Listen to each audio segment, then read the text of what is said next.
A la libre entonemos un himno, a la paz y al derecho a vivir, a la luz del heroico pasado, a la aurora que habrá de venir.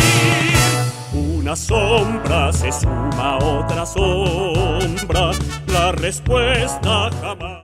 Bienvenido, maestro, amigo, compañero, colega de tantos años y luchas, de múltiples luchas, pero luchas buenas, luchas académicas, luchas virtuosas, no luchas políticas, que son peligrosas normalmente, sino la lucha académica de reflexionar permanentemente. Entonces, bienvenido, y el auditorio es tuyo, Hernán Felipe. Muy buenos días. Gracias, señor decano, por la presentación y por el apoyo que nos ha dado a los profesores de la Facultad de Filosofía. Muy buenos días, Néstor. Perdóneme que lo llame con el nombre, pero es que ya es de mi corazón y ha sido jefe toda la vida, pero ahora se convirtió en uno de mis grandes amigos. Entonces, la charla de hoy tiene un título pedante en la cuestión que se llama la Revolución Protestante y la tiranía, y es un título pedante puesto a propósito. Yo le sugerí al señor decano ese título por una razón obvia. El año pasado se conmemoraron 500 años de la Reforma Protestante y menos mal el mundo, el país, las universidades en Bogotá rindieron tributo ante semejante acontecimiento, ante el impacto cultural que tuvo la Reforma Protestante, por lo menos en la tradición occidental, por decirlo menos. Eso a mí me libra muchísimo del peso tremendo de tener que recordarles aquí las innegables contribuciones que ha tenido la Reforma Protestante al pensamiento occidental. Yo no vengo acá a intentar desvirtuar ninguna de las cosas que con razón se ha dicho sobre las grandes contribuciones que el pensamiento protestante produjo en Occidente.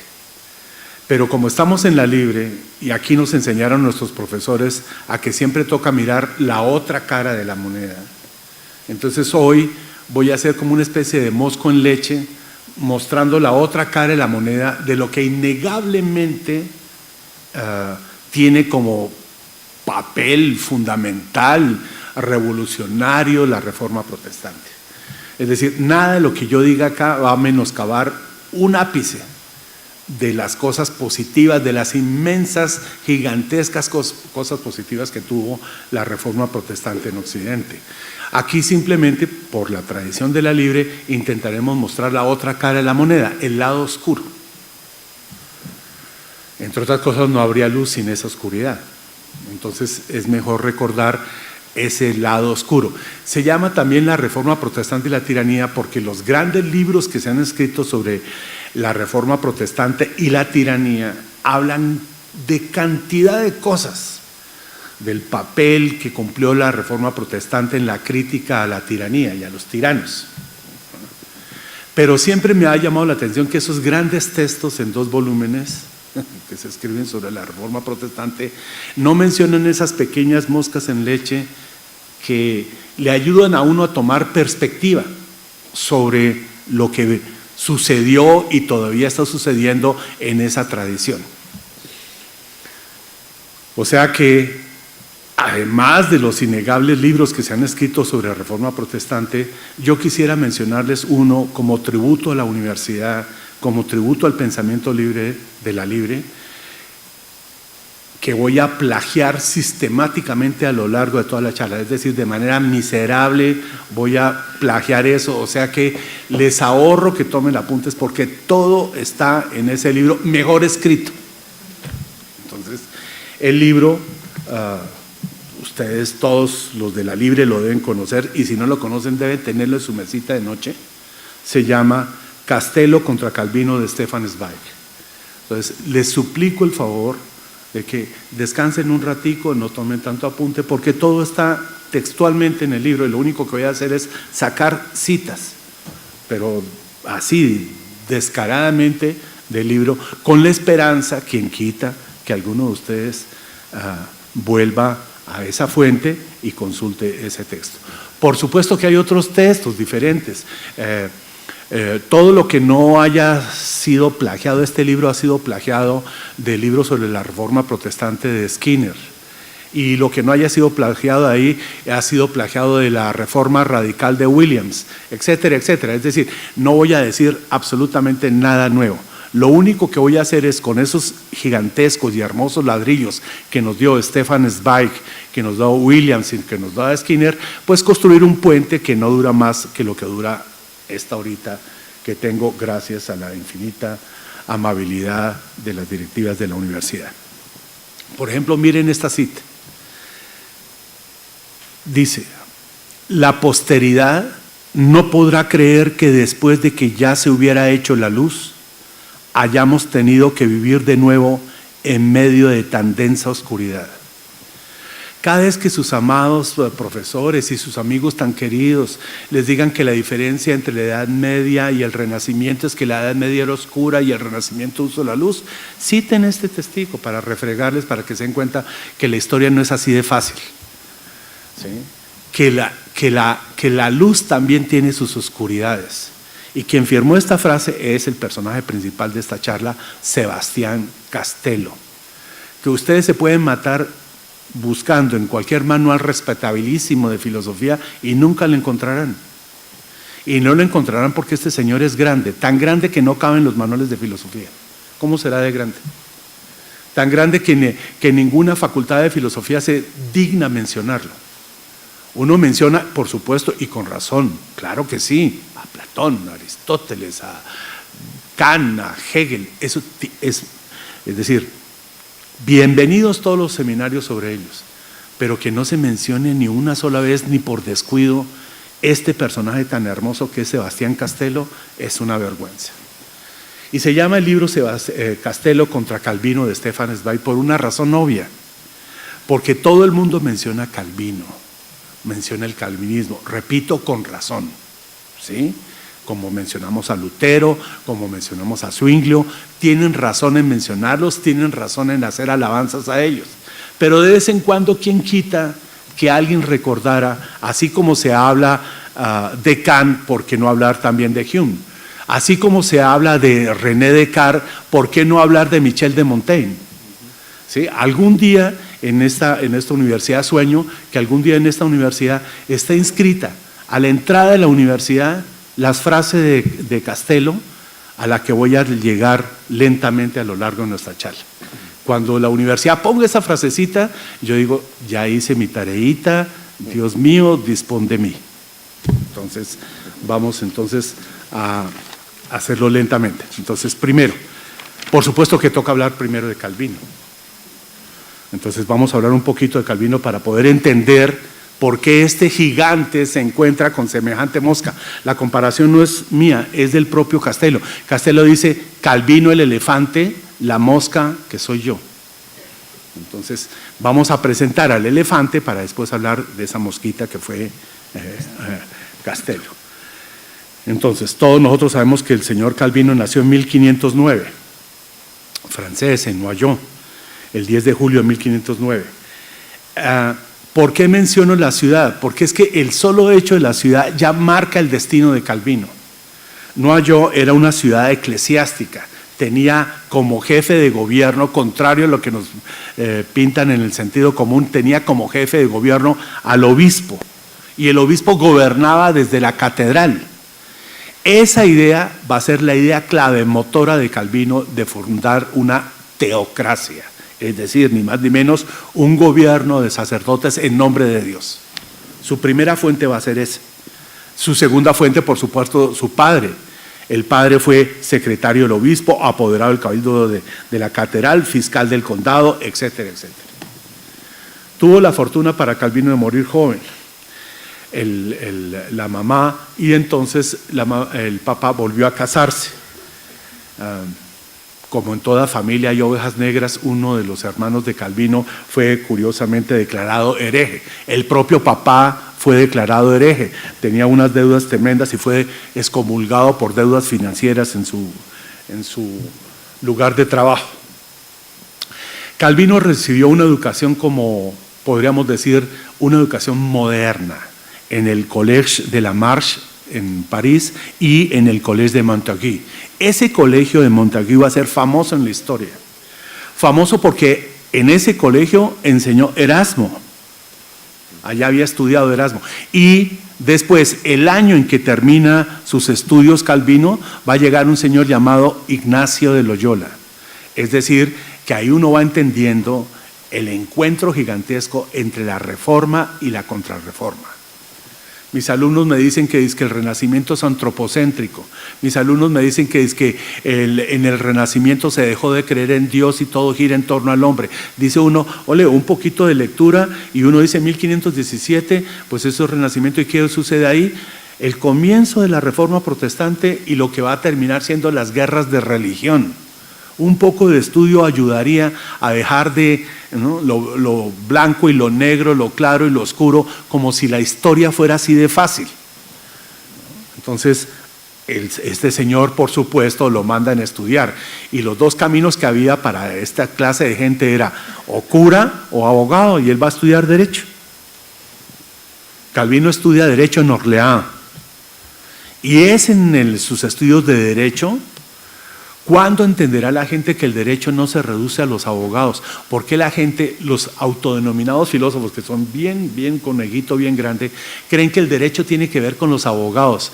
Si supieran que el derecho le da la formación más grave, la estructura cultural más grande a una persona. Es en la Facultad de Derecho donde Calvino va a estudiar casi nada las instituciones de Justiniano.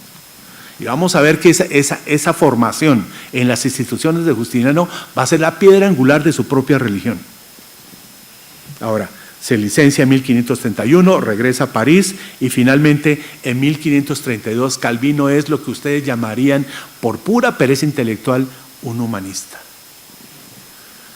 No es un reformador religioso, no, el tipo quiere hacer carrera de humanista. Y prueba de que quiere hacer carrera de humanista es porque este señor en 1532 escribe el famoso ensayo sobre la clemencia de Séneca. Quiere ser un humanista, quiere comentar los pensadores de la antigüedad con una nueva manera de mirar las cosas, etcétera, etcétera. Sí, pero mientras está en eso, jugando a ser humanista, lee los sermones de un señor llamado Martín Lutero.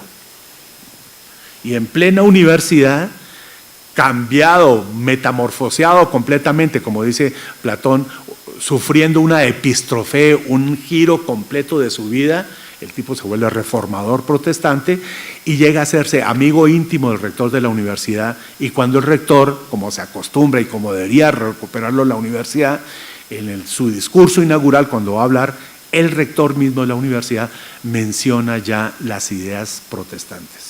El resultado de esas menciones del famoso discurso del rectorado del 1 de noviembre de 1533 es que el rector y Calvino tienen que huir de la ciudad acusados de ser precisamente eso, reformadores.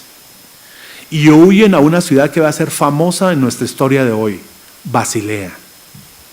Esa Basilea donde va a estudiar Federico Nietzsche tiene una tradición de libertad de pensamiento que comienza precisamente acá en el Renacimiento. Huyen a Basilea porque allá Basilea ya se ha declarado protestante y por lo tanto pueden cuidar su pellejo allá. Calvino va a viajar a Angulema en 1534 y es en esa fecha donde él comienza a escribir sus famosos principios de la religión cristiana. Cristiana, religiones, institucio. Institucio, es decir, si Justiniano hacía las instituciones del derecho romano, Calvino pretende hacer las instituciones de la religión protestante. Esa es más o menos la idea. Y el señor que escribe esta cosa es un joven de 26 años.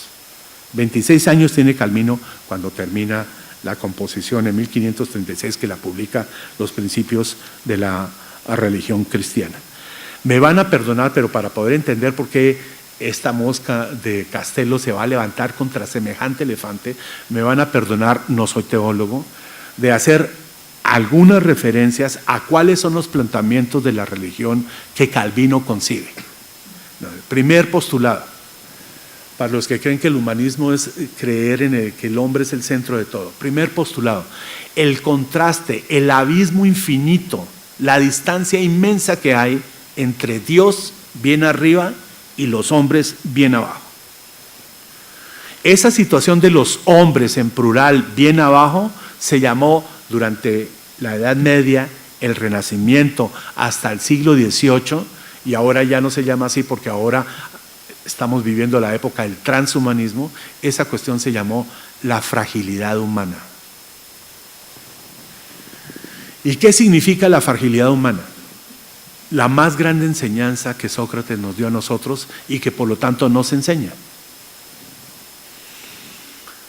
Cuando investigan y cuando estudian la famosa apología de Platón, cuando Sócrates habla, cuando cuenta por qué terminó convertido en filósofo por la famosa pregunta de Querofonte, Sócrates concluye diciendo: si algo aprendido en esta vida es que la sabiduría humana es poco cosa o nada. Esa es la gran enseñanza del pensamiento socrático que en la Facultad de Filosofía nos enseña. Esa es la frase que se salta a todo el mundo, la frase con la que concluyó la experiencia vital de Sócrates. La sabiduría humana es poca cosa o nada. ¿Qué significa eso? ¿Por qué es tan revolucionario ese pensamiento de Sócrates? Porque el único animal que mata, justificando por qué mata, es el humano. Los demás animalitos, ni la pantera ni el león, se toman el trabajo de explicar que va a devorar a la liebre o al conejito debido a las puras teorías de la evolución y de que la pobre conejo, la pobre liebre ya merece un descanso, etcétera, etcétera. Ningún animal justifica cuando mata. El único animal que justifica cuando mata es el hombre. Y queridos amigos, duélale a quien le duela, filósofos y abogados saben que la justificación para matar simple y sencillamente está basada en una palabra: verdad, creerse en posesión de la verdad. Bueno, Sócrates fue el primer animal político que se le ocurrió decir que los seres humanos no estamos en posesión de la verdad. Y no estamos en posesión de la verdad porque la sabiduría humana comparada con la divina es poco o nada. Es decir, que semejante descubrimiento impidió que los seres humanos mataran en nombre de la verdad. La gran contribución del pensamiento socrático no es el maldito método mayéutico como le enseñan para entristecer el pensamiento filosófico de Sócrates. No, la gran contribución de Sócrates es: no tenemos derecho los humanos a dar muerte a nadie en nombre de la verdad porque no es nuestro objeto. Bueno, en el caso de Calvino, parte de eso, pero Calvino tiene una respuesta diferente a la de Sócrates. Nosotros, dice Calvino, somos frágiles como humanos, pero nos ha sido dado a nosotros una verdad que no es nuestra, sino revelada. Y esa verdad revelada está en la Biblia. Ahora bien, ¿cuáles son las consecuencias de esa cuestión? Que Calvino sostiene que en la Biblia es la fuente de toda autoridad humana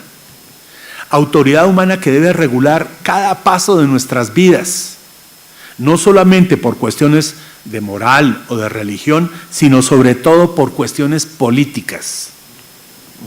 Es decir, que la Biblia es la fuente de la regulación de las costumbres humanas y de la forma de organización de un gobierno, de una constitución, etcétera, etcétera. Pero Calvino da un paso todavía mucho más allá, un paso que rompe con la tradición del cristianismo católico, la negación del libre albedrío. Calvino niega el libre albedrío. Calvino sostiene: desde que fuimos expulsados del paraíso perdimos el libre albedrío. El pecado es un veneno que corroe el alma y que le imposibilita al hombre ser libre. ¿Cómo será esa pérdida tan brutal del libre albedrío para Calvino? Que Calvino va a sostener que ni siquiera las obras salvan a los seres humanos. Esa famosa epístola de Santiago donde dice que por las obras seréis salvados, la niega Calvino. No basta, ni siquiera las obras podrán salvarnos. Con la famosa cita, pues, interpretada por Calvino, de San Pablo en los Efesios, la primera de San Pablo 3 y siguientes, donde dice: Dios Padre nos escogió en sí antes de la fundación del mundo, para que si fuésemos santos y sin tacha ante Él en amor, pues nos predestinó a ser hijos de su adopción por Jesucristo según el buen deseo de su voluntad. Traducción, ¿qué es lo que somos los seres humanos? Predestinados. O a ser salvados o a ser condenados, y no hay término medio. Fuera con el purgatorio católico. Entonces, tercero, dice, ¿y es que acaso nuestros méritos no nos salvan? Otra vez San Pablo en la Romanos 9:15 dice, porque él dijo a Moisés, seréis misericordioso con aquel con quien quiera ser misericordioso, y tendré compasión de aquel de quien quiera tener compasión. Traducción, ni las obras, ni los méritos, ni nada. Los seres humanos están signados bajo el signo de la predestinación. Adiós al libre albedrío, bienvenida a la predestinación. Ahora, ¿qué deduce Calvino de su teoría de la predestinación? Deduce las siguientes cosas. Primera, dice él, afirmamos que por una eterna e inmutable decisión, Dios ha determinado de una vez por todas quién será por él admitido a la salvación y quién será llevado a la destrucción, o salvados o destruidos. ¿En qué está basado eso? Respuesta de Calvino, fundado en una gratuita misericordia sin referencia ninguna al mérito humano.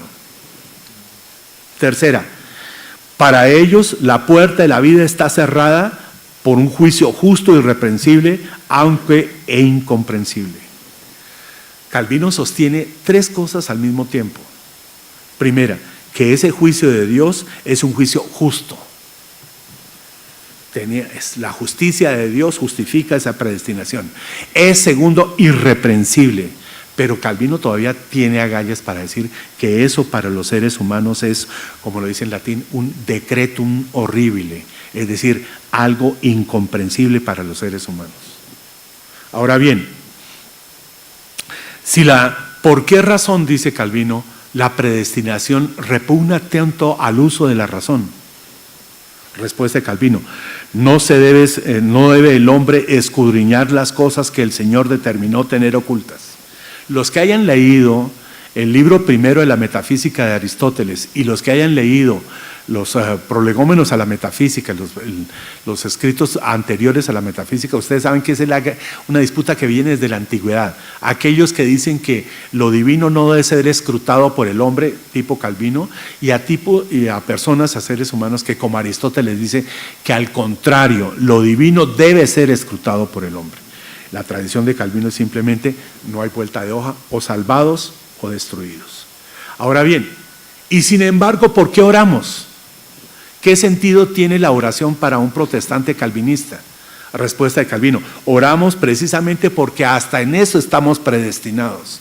Los que oran es porque están predestinados a orar y por lo tanto deberían seguir orando. Y entonces, ¿para qué sirve la misa? Ojo que estoy hablando de Calvino, ¿no? Ahora, 200 años después, cuando lean a Kant analizando el problema de la religión desde el punto de vista de la razón, notarán que todos estos problemas siguen latiendo durante 200 años. Entonces es mejor verlos acá en un Calvino y no verlos analizados por Kant cuando analiza la religión desde el punto de vista natural. Ahora bien, dice Calvino, entonces ¿para qué la misa? ¿Qué sentido tiene la misa? Ninguna. Esa idea que tienen los católicos lo usan es simplemente para adquirir poder, porque ellos nos han convencido a nosotros de que en la Eucaristía ocurre la transformación del pan y el vino en el cuerpo y la sangre de nuestro Señor, y eso no es así. Ellos van a defender la teoría de que Jesús está presente espiritualmente, no sustancialmente, y por lo tanto el culto a la hostia es mera idolatría, así como lo es a las imágenes, así como lo es al crucifijo, etcétera, etcétera. Para Calvino, entonces, ¿cuál es la verdadera iglesia? La de él, fuera de la cual no hay salvación posible. Y para los estudiantes de Derecho, ¿qué tiene que ver eso con el derecho? Pues casi nada. La conclusión de Calvino es que, por lo tanto, la iglesia y el Estado son como el cuerpo y el alma, se necesitan mutuamente.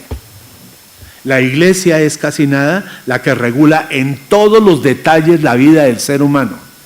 Los que hayan leído los estudios de Foucault sobre la pastoral cristiana saben qué significa eso en todos los detalles, no solamente en la fe, no solamente en el culto, sino en la vida cotidiana diaria, desde que la persona se levanta hasta que la persona se acuesta. Eso es papel de la iglesia, regular las costumbres y usos de un ser humano a lo largo de toda su vida, paso a paso, en el transcurso de las horas, sin dejar espacio ninguno.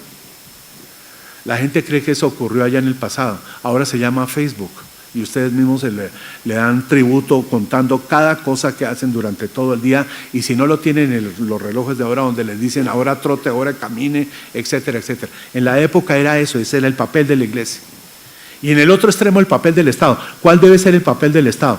Va a servir de instrumento físico de la iglesia para hacer cumplir esas normas que la iglesia dicta, basadas precisamente en lo que ellos sostenían, su particular y precisa lectura de la Biblia. Si los estudiantes de Derecho reciben su clase de Introducción al Derecho, allá les van a decir, el derecho es impensable sin la noción de hermenéutica. Y la hermenéutica grande, la teoría grande de la hermenéutica comienza con estas disputas leyendo la Biblia encima. Ese es el origen de la capacidad de interpretación que nosotros tenemos después de 500 años. Todo comenzó cuando gente como Lutero, como Calvino, como Zwinglio dijeron, nosotros estamos en posibilidades de leer la Biblia sin ustedes.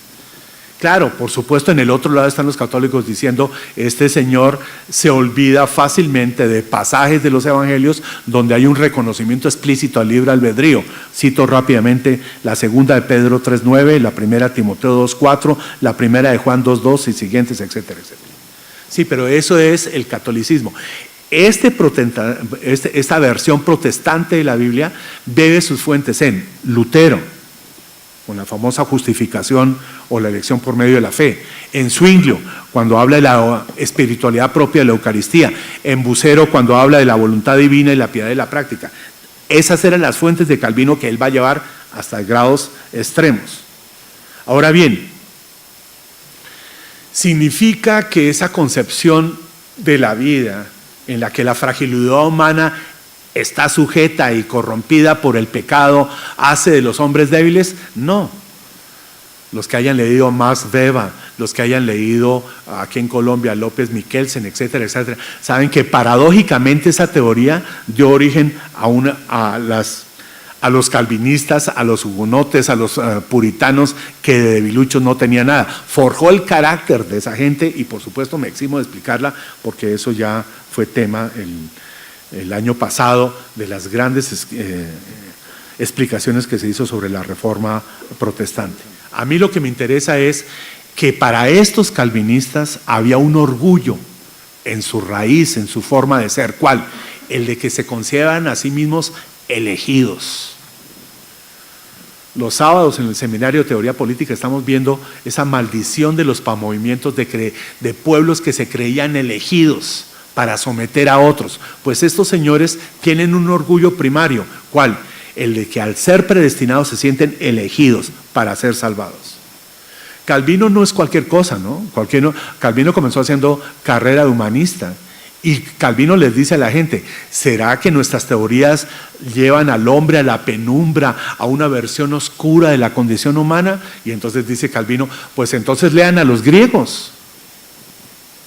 ¿Qué sostienen los griegos contrario a lo que mis alumnos me quieren enseñar cuando dicen que el Renacimiento fue una nueva lectura del pensamiento griego y que por eso se salieron de la oscuridad de la Edad Media? ¿Qué sostenía el pensamiento griego? Lean a Nietzsche. La famosa frase de Sileno, lo mejor que le puede suceder a un hombre es no haber nacido. Así pensaba un griego. Y si nació, dice Sileno, morir pronto. Esa tesis es la que recorre toda la historia de la literatura griega. Esa teoría de que cree que el pensamiento griego colocó en el centro al hombre es miserable, es una traición al pensamiento griego. El pensamiento griego parte de ese presupuesto. Otra cosa muy diferente es que ese es su punto de partida, pero ese no es su punto de llegada. Aquí afortunadamente no estamos hablando de los griegos, sino estamos hablando del señor Calvino, que se va a enfrentar, al que se le va a enfrentar Castello, para que se den cuenta con qué altura se va a enfrentar este castelo. Y la famosa frase que ustedes saben que es un matiz de diferencia, pero esa matiz de diferencia, el propio Nietzsche nos enseñó a decir que las grandes diferencias se realizan en los matices, la nuance de las cosas. Entonces, Calvino enuncia la siguiente frase: si el cielo es nuestra patria, ¿qué es la tierra sino un lugar de destierro? Ese es lo que va a forjar la herencia calvinista. La tierra es un lugar de destierro. Ustedes saben que para San Agustín la tierra no es un lugar de destierro, es un lugar de peregrinaje, en el cual nosotros adquirimos por nuestra fe y por nuestras obras y por la gracia divina la salvación. O sea que es el camino para la salvación. Y no como en los calvinistas, o al menos en este Calvino de esta frase, se ve la tierra como un lugar típicamente de destierro. Bien, supongamos que eso sea. Soy el primero en reconocer que esto es una caricatura del pensamiento calvinista. Yo les suplico, porque estamos en la libre, su infinita tolerancia para creer que estos son algunos de los elementos del pensamiento calvinista. Para eso, el que quiera saber del pensamiento calvinista, pues las instituciones, el libro del que hemos extrapolado y plagiado una cantidad de citas. A lo mejor las cité mal, entonces desconfíen de lo que les estoy diciendo y traten de leer las instituciones de Calvino para ver si eso es así o no. Sí, pero el Calvino que a nosotros nos interesa no es este de acá, sino el Calvino que llega a Ginebra. Así como hablamos de la Basilea que va a llegar hasta Nietzsche, esta Ginebra de la que vamos a hablar es la que les va a permitir a ustedes en sus clases comprender que a Rousseau no se lo lee a las carreras y en fotocopias, debe ser leído paso a paso, a punta del Emilio, a punta del contrato social, porque Rousseau, antes de ser un filósofo, es un ginebrino. ¿Y qué significa ser ginebrino? Igual que significa ser ciudadano de Basilea. Estas dos ciudades son las ciudades a las que los estudiantes de Derecho desesperan porque no saben en dónde clasificar. Nos han enseñado que es que en la Edad Media siempre era ahora el emperador, o siempre era el rey, o siempre era el señor feudal, etcétera, etcétera. Y con eso creemos que tenemos la jerarquía medieval. Pero resulta que desde finales de la Edad Media comenzaron a aparecer por toda Europa lo que se llama, para vergüenza nuestra, ciudades libres.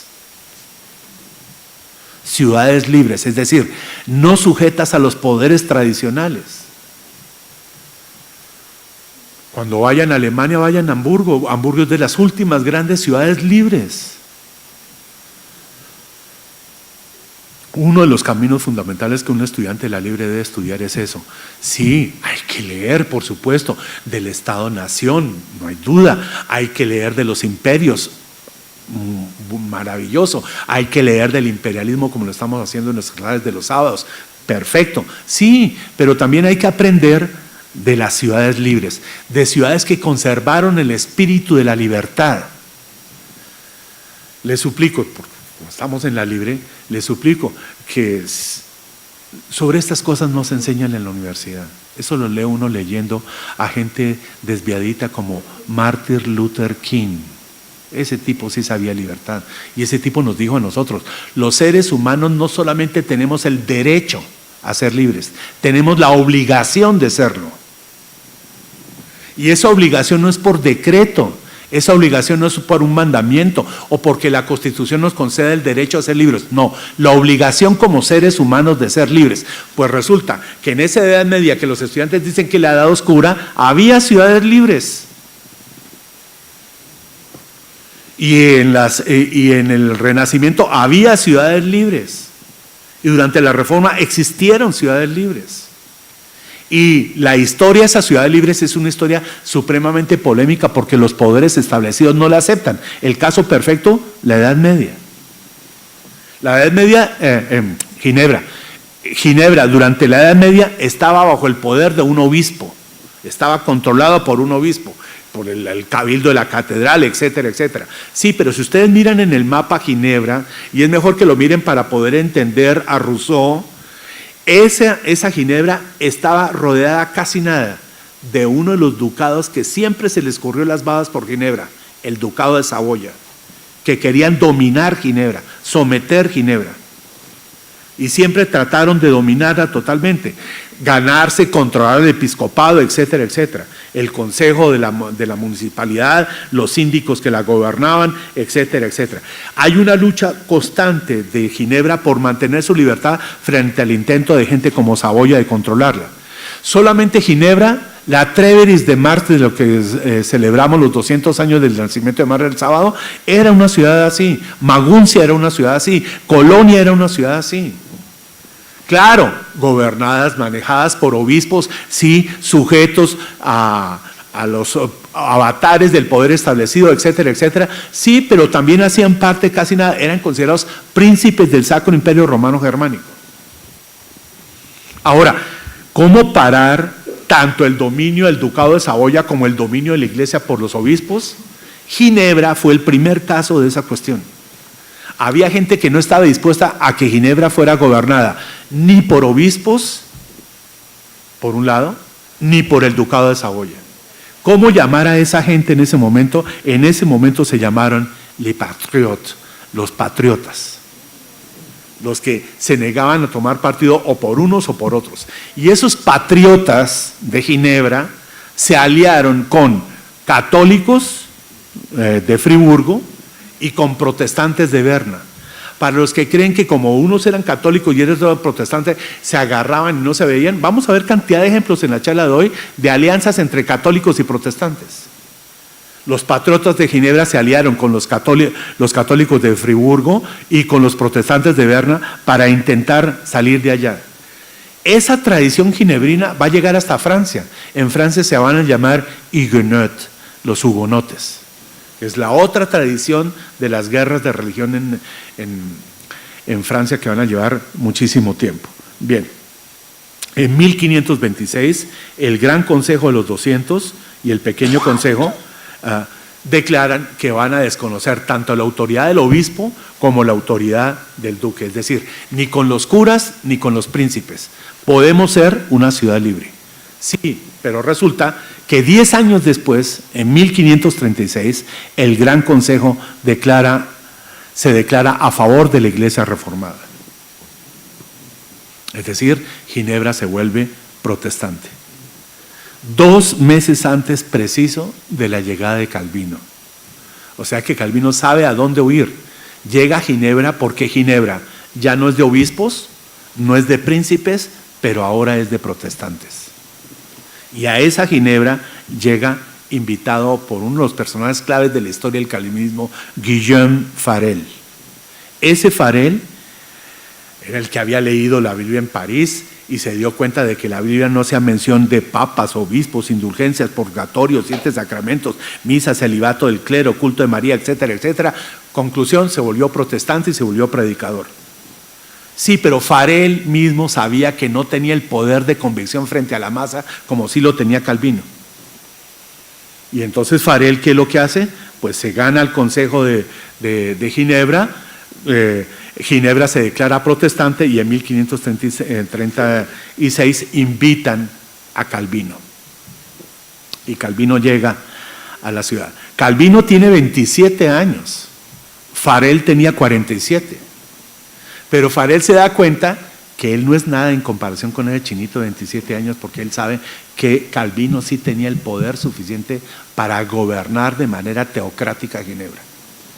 Y entre los dos se van a dedicar casi nada a ganarse a Ginebra. Y se lo ganan en el púlpito. Se lo gana trepado Calvino de predicador en la iglesia de San Pedro, comentando como quien no quiere las epístolas de San Pablo. Traducción: casi nada, la relación entre religión y política unidos. Y entre epístola y epístola, comentario de las epístolas, comienza a protestar Calvino. ¿Qué es eso de que la gente cante? ¿Qué es eso de que la gente baile? ¿Qué es eso de que se permita el juego? ¿Qué es eso de que aparezcan borrachos en nuestras calles? ¿Qué es eso de que las mujeres cometan adulterio? Y entonces comienza la idea fundamental del calvinismo. Farel va a escribir el libro clave de la época que se llama Confesión de Fe y Disciplina, y Calvino va a escribir el famosísimo Catecismo, la fuente principal del calvinismo, el Catecismo, ambos de noviembre de 1536. y comienza el combate en Ginebra contra el catolicismo. Fuera con el rosario, fuera con las reliquias, fuera con las fiestas de los santos, evitemos el lujo en las mujeres, llevemos al cepo a los jugadores y mandemos al destierro a los adúlteros.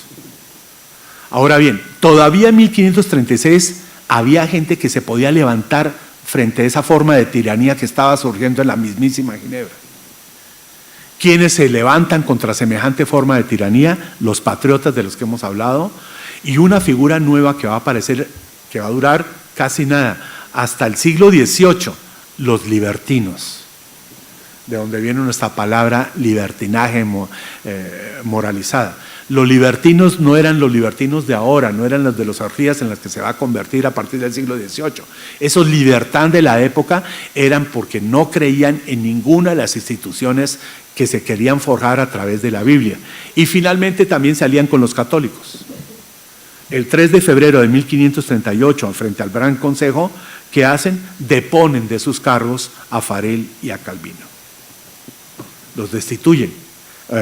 Farel va a dirigirse a Neuchâtel y Calvino se va a dirigir a Estrasburgo. Allá en Estrasburgo, Calvino, para poder vivir, pone una pensión para que allá vivan los estudiantes que van a estudiar a Estrasburgo. Uno de esos estudiantes que va a llegar allá y que va a conocer de lejos a Calvino se llama Sebastián Castelo. Entonces, que quede claro que ahí es la primera aparición posible de ese encuentro. Calvino quiere llevar una vida predestinada y le pide a Farel y a Bucer en una famosísima carta que les recomiendo que se la lean, que le consigan señora. La descripción del tipo de señora que quiere Calvino es muy bella. Dice: la necesito casta, obediente, sin remilgos, económica, paciente y cuidadosa de mi salud. Ese es Calvino.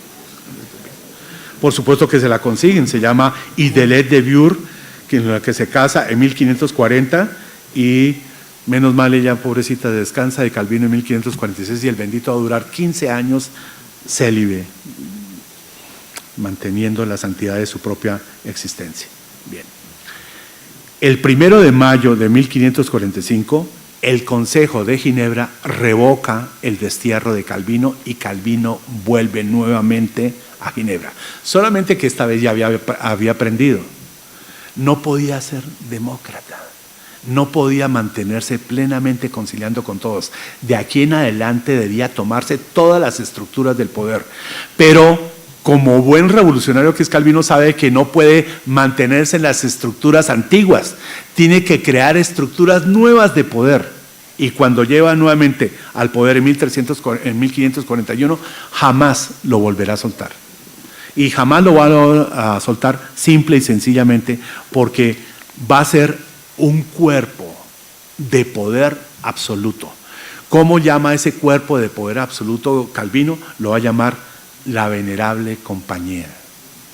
Así como San Ignacio de Loyola va a llamarle la compañía de Jesús, este va a llamar a su grupo de poder la venerable compañía. Y este está compuesto de un consistorio o presbiterio, 5 pastores, 12 seglares, es lo que el tipo necesita. Los 5 pastores hasta que se mueran. Los 12 seglares, no pastores, deben rotarse cada año. Traducción: el poder lo tienen los pastores de la iglesia. Y ese poder lo van a llevar a realizar, a imponer un tipo particular de culto religioso. Imponen el culto religioso que habíamos mencionado, imponen la conducta moral que habíamos mencionado, pero esta vez inventan un mecanismo perfecto de control de la población. Cada año, cada ciudadano de Ginebra debe recibir la visita anual a su casa y a su familia de uno de los pastores que va a investigar cada uno de los comportamientos que esa persona lleve, sea en moral, sea en religión, sea en política. Y conforme a eso va a recibir o bien el elogio de la comunidad o bien la repoblación pública o la excomunión. Ahora bien, Dios mío, ¿qué hacemos? incluso practicando el destierro. ¡Qué chambonada! No alcanzamos, yo no me di cuenta que esto fuera ahí. ¿Me dan aunque sea 10 minutos chamboneo sobre Castelo? Claro. ¿Sí? Hágale tranquilo. Es una vergüenza. ¿Ya llegó? ¿Ya llegó? No. ¿Listos? ¿Listos? ¿Listos? ¿Listos? ¿Listos? Sigue tranquilo. Bueno. ¿Cuál fue el resultado de ese gobierno tiránico? En la historia se conoce como el caso Miguel Servet. Calvino, ustedes saben que siempre se le refriega a los católicos el haber quemado vivo a Giordano Bruno. Bueno, los protestantes quemaron vivo a Miguel Servet. Siempre Miguel Servet ha sido considerado el adalid de la ciencia. Todos nosotros cuando estudiamos en el bachillerato nos enseñaron que el descubridor de la circulación pulmonar de la sangre es Miguel Servet. Y nosotros lo consideramos eso, el adalid de la ciencia. Pues resulta que la intención de Miguel Servet para descubrir la circulación de la sangre no era en nombre de la ciencia, sino era en nombre de su religión. Servet, contrario a Calvino, no creía en el dogma de la Santísima Trinidad y era unitario, creía en un solo Dios. Los que creían en Padre, Hijo y Espíritu Santo para Miguel Servet eran idólatras, eran herejes. Ahora bien, Servet sostenía una cosa fundamental, que la sede del Espíritu, ustedes saben que en el cristianismo no son dos, como me dicen mis alumnos, que es que los cristianos hablan de el dualismo cuerpo y alma, eso es de imbéciles. El cristianismo sostiene que el ser humano está compuesto de tres, no de dos, cuerpo, alma y espíritu. Entonces la pregunta que se hacía Miguel Servet, ¿dónde está ese espíritu? Los estudiantes de filosofía saben que esa pregunta es clave en René Descartes, en la glándula pineal, va a decir en una de las respuestas René Descartes, etcétera, etcétera. Bueno, la respuesta de Miguel Servet no es la glándula pineal, el espíritu tiene su sede en la sangre humana. Entonces era por un problema teológico el que plantea esa cuestión. Por supuesto, ¿Calvino aceptó esa cuestión? No. Calvino condena a muerte a Miguel Servet, con una historia miserable, ¿no? Para los que creen que la estupidez es propiedad privada de los católicos, eso está repartida entre todas las religiones. Entonces, los católicos habían perseguido a Miguel Servet. Cuando lo descubren, Calvino lo denuncia. ¿Se imaginan un calvinista, un protestante, diciéndole al cardenal en París, ojo que entre ustedes hay un hereje que se llama Miguel Servet? Lo capturan a Miguel Servet, lo procesan, Miguel Servet logra escaparse de París y se va, una vocación suicida tenía Miguel Servet, se va al último lugar donde debería irse, a Ginebra, donde lo odiaba Calvino con toda su fuerza. Mientras tanto en París lo condenan en efigie porque no pueden tostarlo vivo. Lo recibe Calvino. ¿Y qué hace Calvino al reconocerlo dentro del público que está cuando él está pronunciando sus sermones? Cuando lo ve, lo detecta, lo manda a capturar. Lo procesa a Miguel Servet y lo condena a muerte y lo tuestan vivo. Obviamente con los libros de Servet bien encadenado para que se pudiera tostar más fácilmente. ¿Cuál es el único ser humano que se le para a Calvino y le dice: usted es un asesino? Sebastián Castelo. Es el padre de la idea de tolerancia en la historia de la humanidad. Por él sabemos de la idea de tolerancia. Por él sabemos la idea clave en la historia de la humanidad. Por él fue posible la dignidad humana. Como no puedo citar la cantidad de frases tan hermosas de Sebastián Castelo, menos mal que les dije que todo eso es plagio del libro de Stefan Zweig, simplemente cito la que todo estudiante de la Libre debe saber y que algún día se va a colocar allá en la entrada de la universidad. Matar un hombre por defender una idea no es defender una idea, sino matar un hombre. Ese es el tercer paso que da la historia del humanismo con minúsculas, como lo llamamos en el seminario de los sábados, para no meternos con esa vaina de la Declaración de los Derechos del Hombre y del Ciudadano, todo con mayúsculas. Nosotros en las clases de los sábados hablamos del humanismo con minúsculas. La historia de ese humanismo con minúsculas comienza aquí, a lo largo de todas estas charlas que el señor decano me ha permitido, la hemos hecho sin que ustedes se dieran cuenta. Primer paso del humanismo en Occidente. Cuando Aquiles entrega el cadáver de Héctor a su padre Príamo. Ese gesto fundamental obedece a la primera ley del humanismo con minúsculas, no el humanismo que se enseña en derechos humanos, el humanismo con minúsculas. ¿Cuál? El derecho que tenemos todos los seres humanos a ser enterrados. El derecho a que no haya ningún NN en la vida. El derecho que hasta mi enemigo debe tener, el que sobre su tumba exista un poco de tierra que diga aquí yace un humano. Ese es el primero. El segundo paso que da el humanismo, ese humanismo con minúsculas, repito, no el que se consigue en los decretos y que uno se aprende de memoria y que se cita en las sentencias de la corte, no, ese humanismo de todos los días, ese humanismo de todos los días está el segundo paso, cuando Antígona pasa un pedazo de tierra, de polvo, sobre el cadáver de su hermano, que para la polis es considerado traidor. ¿Se dan cuenta que los dos primeros pasos del humanismo tienen que ver con los muertos? ¿De dónde acá la muerte se opone a la vida? Hay vida porque hay muerte. Y el primer paso del humanismo es decir, nuestros muertos son eso, nuestros. Así sean nuestros enemigos o así sean traidores de nuestra comunidad, son nuestros, los hacemos nuestros. El tercer paso lo acabamos de mencionar con Sócrates. Nadie tiene derecho a matar a nadie por una razón fundamental, porque la sabiduría humana es poco o nada. Y el cuarto paso fueron necesarios más de 1000 años, hasta que aparezca Sebastián Castelo a decir, matar a un hombre por defender una idea, no es defender una idea, es matar a un hombre.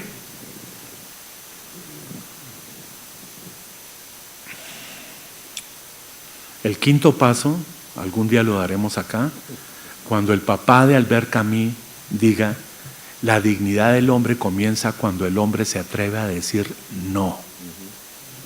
Ahí comienza la gran dignidad del hombre. Cuando los seres humanos pudiendo matar, nos atrevemos a decir no. Cuando puedo matar a otro y yo me levanto y me pongo de pie y digo no. Ahora bien, matar a un hombre no es solamente pegarle un tiro. Se puede matar a los seres humanos con palabras. Yo puedo matar a un ser humano cuando en lugar de pegarle un tiro, le digo marica, o negro, o comunista. ¿Sí? Tan pronto yo señalo sobre el otro una palabra, lo estoy matando. O cuando en el curso le decimos al otro el raro o la rara de la clase. Estudiar en la libre es saber que uno puede matar a los seres humanos con palabras. ¿Sí? Cuando excluimos al que piensa diferente a nosotros, lo estamos matando. Bueno, esos son los pasos del humanismo con minúsculas que los seres humanos hemos venido dando a lo largo de la historia de la humanidad. A mis alumnos les enseño, ¿quieren humanismo? Ese humanismo con minúsculas, ese humanismo con minúsculas lo dio por primera vez casi nada, lo puso como ejemplo Saramago. Cuando contó la escena del papá cuando se dispone a morir. ¿Qué hace el papá que cuando se dispone? Saramago, ¿no? Es decir, el papá es un analfabeta, el tipo no tiene un maldito doctorado, aquí no podría enseñar. El papá cuando se va a morir, ¿qué es lo primero que hace? Se levanta agonizando de su cama, se dirige a su huerto y abraza árbol por árbol, dándole las gracias a cada árbol de cómo han sustentado a su familia por generaciones enteras. ¿Entiende lo que es humanismo? Humanismo no es creer que el hombre es el centro de todo, al contrario, que el hombre hace parte de un inmenso todo y debe rendir tributo a eso. ¿Quieren un humanista? Ernesto Sábato, que contaba como gran orgullo, él no fue deshonrado con el premio Nobel, nunca le dieron el premio Nobel de literatura. Él contaba con orgullo que su mayor premio fue cuando fue a Albania y los albaneses le entregaron en un cofrecito un pedazo de su tierra. Él sabía que ahí estaban sus antepasados. Ser humanista es tener estirpe, saber de quién descendemos, a quién servimos. Los estudiantes de Derecho Romano, ¿por qué no les cuentan a los estudiantes de Derecho Romano que un ciudadano romano, cuando quería esculpirse, lo primero que hacía era, aparecía él junto con la cabeza de sus muertos? Aparecían al lado y lado las cabezas de sus muertos, en efigie, por supuesto, de cera, etcétera, etcétera. ¿Por qué? Porque yo no soy yo soy junto con los míos, y los míos son todos. Y cuando uno no sea capaz de aceptar lo que nos pidió Hannah Arendt, la responsabilidad común que tenemos los seres humanos de cada muerto que hacemos en la vida, no mereceremos el nombre de humanos. Han sido extremadamente amables, lástima, no pensé que me iba a prolongar tanto. Les suplico el favor que lean Stefan Zweig y que sea uno de los lemas de nuestra universidad. Muy amables, gracias. A la libre entonemos un himno, a la paz y al derecho a vivir, a la luz del heroico pasado, a la aurora que habrá de venir. Una sombra se suma a otra sombra, la respuesta jamás